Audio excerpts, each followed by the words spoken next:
నమస్తే, welcome to సంధ్యా సమయం news. నేను తరంగిణి. ముందుగా బులెటిన్ లో హెడ్లైన్స్ చూద్దాం. ఏపీ సర్కార్ కీలక నిర్ణయం, ఆలయాల తనిఖీల కోసం ప్రత్యేక అధికారులు.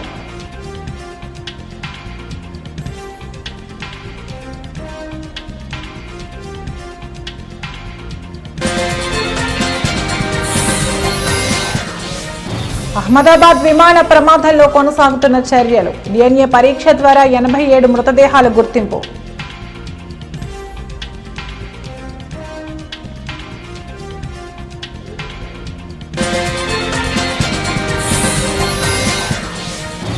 బీఆర్ఎస్ ఎమ్మెల్యే కౌశిక్ రెడ్డికి షాక్, పిటిషన్ను కొట్టివేసిన హైకోర్టు.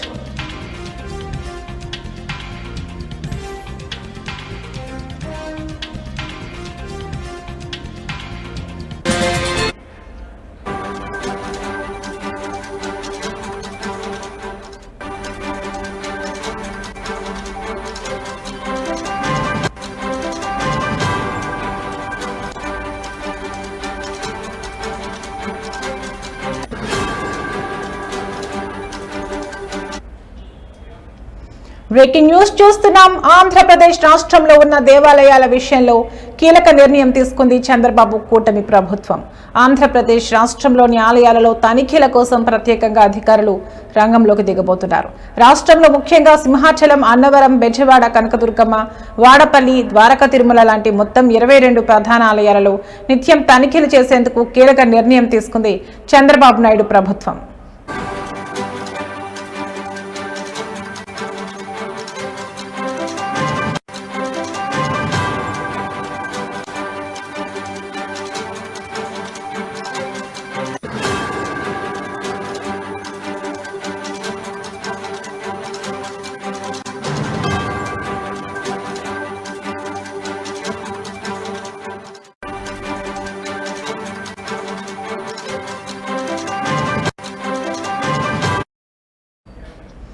ఈ 22 ప్రధాన ఆలయాలలో తరచూ తనిఖీలు చేసేందుకు ప్రత్యేకంగా అధికారులను నియమించింది.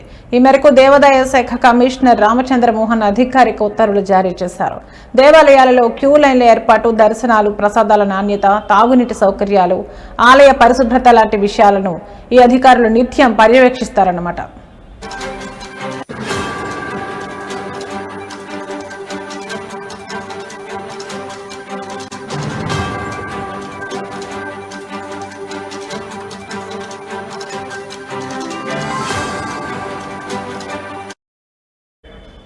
ఎలాంటి లోపాలున్నా ఈ అధికారులు గుర్తించి ప్రత్యేక నివేదిక ప్రభుత్వానికి ఇస్తుందని తెలుస్తోంది. దానికి తగ్గట్టుగానే ప్రభుత్వం చర్యలు తీసుకుని భక్తులకు ఎలాంటి సమస్యలు లేకుండా చేయనుంది. ఈ మధ్యకాలంలో ఏపీలో ఉన్న ఆలయాల్లో చిన్న చిన్న ప్రమాదాలు జరుగుతున్నాయి. అలాగే భక్తులు కూడా ఇబ్బందులు పడుతున్నట్లు వార్తలు వచ్చిన నేపథ్యంలో ప్రత్యేకంగా అధికారులను నియమించింది చంద్రబాబు ప్రభుత్వం.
అహ్మదాబాద్ లో ఇటీవల జరిగిన ఎయిర్ ఇండియా విమాన ప్రమాదంలో మరణించిన వారి మృతదేహాల గుర్తింపు ప్రక్రియ కొనసాగుతోంది.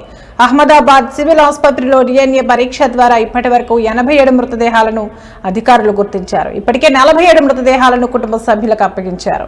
ఇక మిగతా గుర్తింపు మృతదేహాలను సైతం కుటుంబ సభ్యులకు అప్పగించనున్నారు. ఇక ఇదే ప్రమాదంలో ప్రాణాలు కోల్పోయిన గుజరాత్ మాజీ సీఎం విజయ్ రూపానీ డెడ్ బాడీని అధికారులు డిఎన్ఏ పరీక్ష ద్వారా గుర్తించిన విషయం తెలిసిందే. నేడు రూపానీ అంత్యక్రియలు ప్రభుత్వ లాంఛనాలతో జరగనున్నాయి.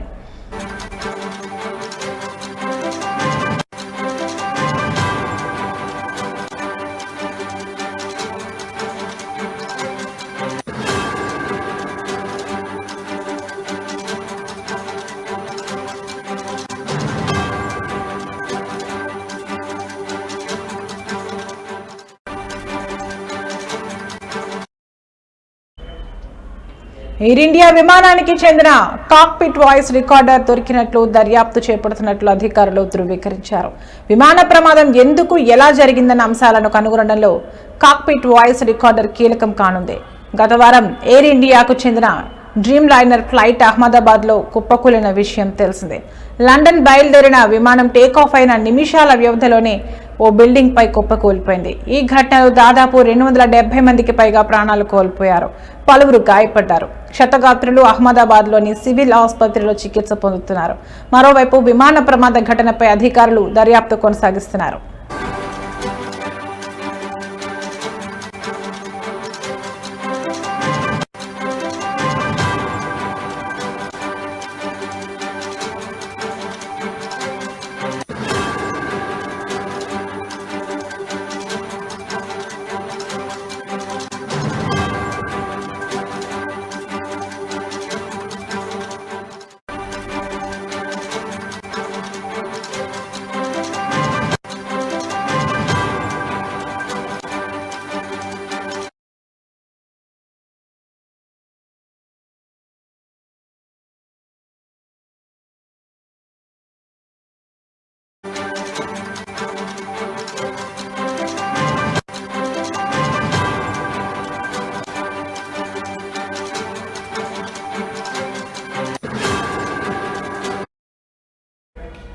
బ్రేకింగ్ న్యూస్ చూస్తున్నాం. బీఆర్ఎస్ ఎమ్మెల్యే పాడి కౌశిక్ రెడ్డికి తెలంగాణ హైకోర్టులో చుక్కెదురైంది.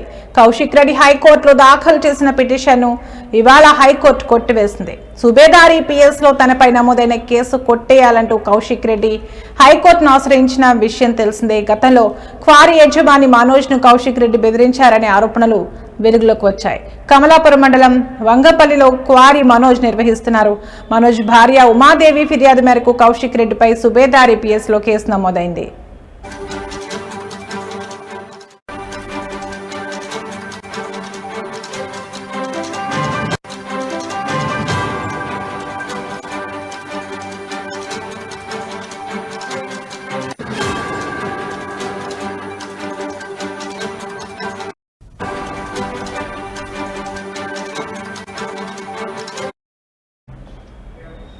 $50 లక్షలు ఇవ్వాలంటూ కౌశిక్ రెడ్డి బెదిరించారని ఆమె పిఎస్ లో ఫిర్యాదు చేశారు. దీంతో కేసు నమోదు చేసిన పోలీసులు దర్యాప్తు ప్రారంభించారు.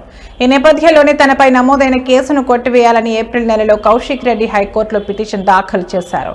ఈ క్రమంలోని ఇవాళ విచారణ జరిపిన హైకోర్టు తన పిటిషన్ను కొట్టివేసింది. కాగా ఇదే కేసులో కౌశిక్ రెడ్డి అరెస్టుపై గతంలో హైకోర్టు స్టే ఇచ్చింది. దర్యాప్తునకు సహకరించాలని ధర్మాసనం ఆదేశాలు ఇచ్చింది.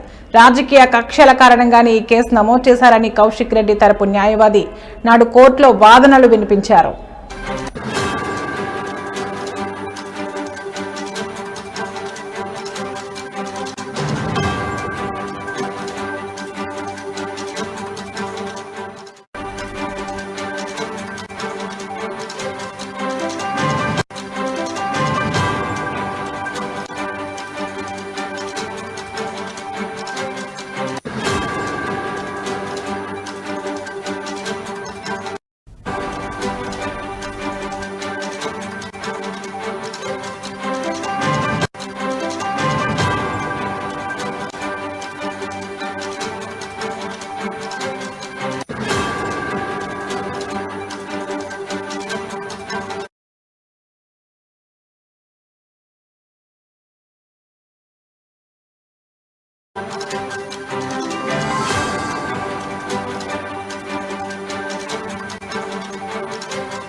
బ్రేకింగ్ న్యూస్ చూస్తున్నాం. రాష్ట్రంలోని పలు ప్రాంతాల్లో వచ్చే 3 రోజుల పాటు తేలికపాటి నుంచి మోస్తరు వర్షాలు కురిసే అవకాశం ఉందని వాతావరణ శాఖ వెల్లడించింది.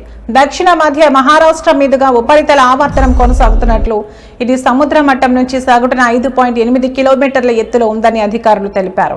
ఈ వాతావరణ వ్యవస్థ దక్షిణ పశ్చిమ దిశగా వాలి ఉందని, మరోవైపు వాయువ్య బంగాళాఖాతంలో మరో ఉపరితల ఆవర్తనం ఏర్పడిందని పేర్కొన్నారు. ఉత్తరాంధ్ర తీరాన్ని ప్రభావితం చేసిన పశ్చిమ మధ్య బంగాళాఖాతం ఆవర్తనం తాజాగా వాయువ్య బంగాళాఖాతంలో ఏర్పడిన కొత్త ఆవర్తనంలో కలిసిపోయిందని తెలిపారు.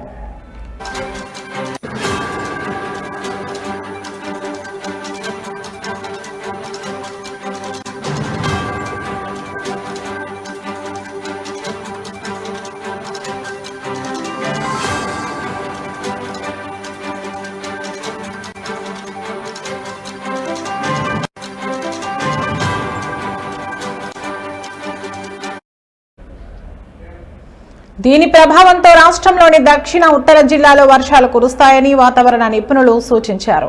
దక్షిణ ప్రాంతాలతో పాటు ఉత్తర తెలంగాణలో కూడా మోస్తరు వర్షాలు, 1-2 చోట్ల భారీ వర్షాలు పడే అవకాశం ఉందని అంచనా వేస్తున్నారు. ముఖ్యంగా ఇవాళ ఉత్తర జిల్లాలో ఉరుములు మెరుపులతో పాటు గంటకు 30 నుంచి 40 కిలోమీటర్ల వేగంతో ఈదురుగాలులతో వర్షాలు కురుస్తాయని హెచ్చరిస్తున్నారు. ప్రస్తుతం రాష్ట్రంలో సాధారణ ఉష్ణోగ్రతతో పోలిస్తే సగటున 4 డిగ్రీల సెల్సియస్ తక్కువగా ఉష్ణోగ్రతలు నమోదవుతున్నాయని వాతావరణ శాఖ అధికారులు పేర్కొన్నారు. వాతావరణ పరిస్థితుల దృష్ట్యా ప్రజలు అప్రమత్తంగా ఉండాలని సూచించారు.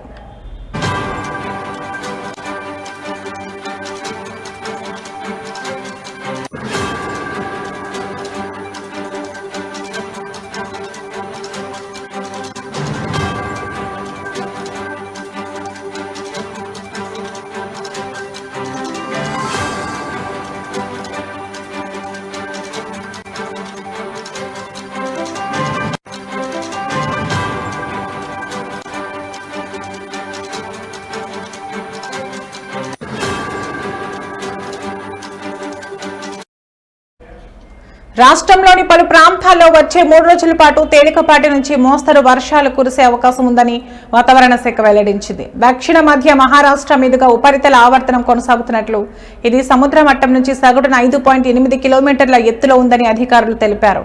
ఈ వాతావరణ వ్యవస్థ దక్షిణ మధ్య దిశగా వాలి ఉందని, మరోవైపు వాయువ్య బంగాళాఖాతంలో మరో ఉపరితల ఆవర్తనం ఏర్పడిందని పేర్కొన్నారు. ఉత్తరాంధ్ర తీరాన్ని ప్రభావితం చేసిన పశ్చిమ మధ్య బంగాళాఖాతం ఆవర్తనం తాజాగా వాయువ్య బంగాళాఖాతంలో ఏర్పడిన కొత్త ఆవర్తనంలో కలిసిపోయిందని తెలిపారు.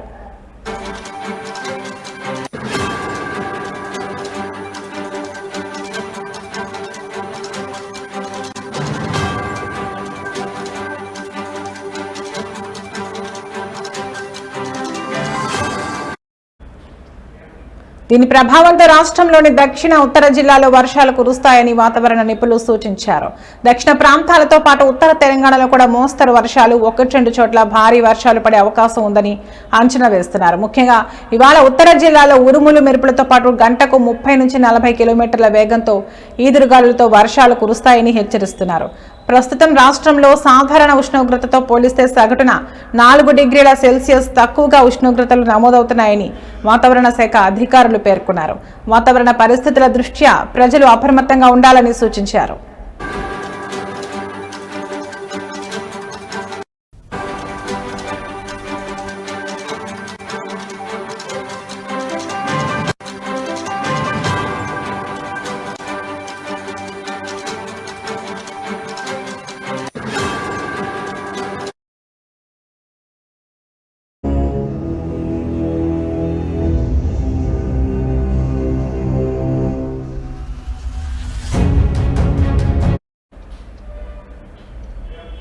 నంద్యాల జిల్లా శ్రీశైలంలో ముక్కంటి మల్లన్న ఆలయానికి భక్తుల రద్దీ పెరిగింది. పైగా వేసవికాలం సెలవులు చివరి ఈ రోజు కావడంతో క్షేత్రంలో భక్తుల రద్దీ అనూహ్యంగా పెరిగింది.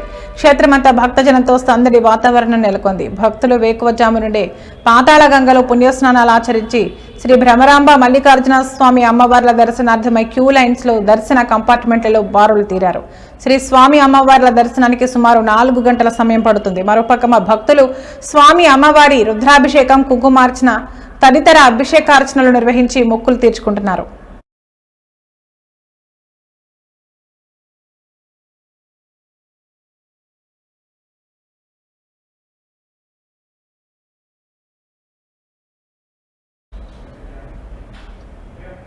ఇవి ఇప్పటివరకున్న బులెటిన్ అప్డేట్స్. మరో బులెటిన్లో మళ్ళీ కలుద్దాం. నమస్తే.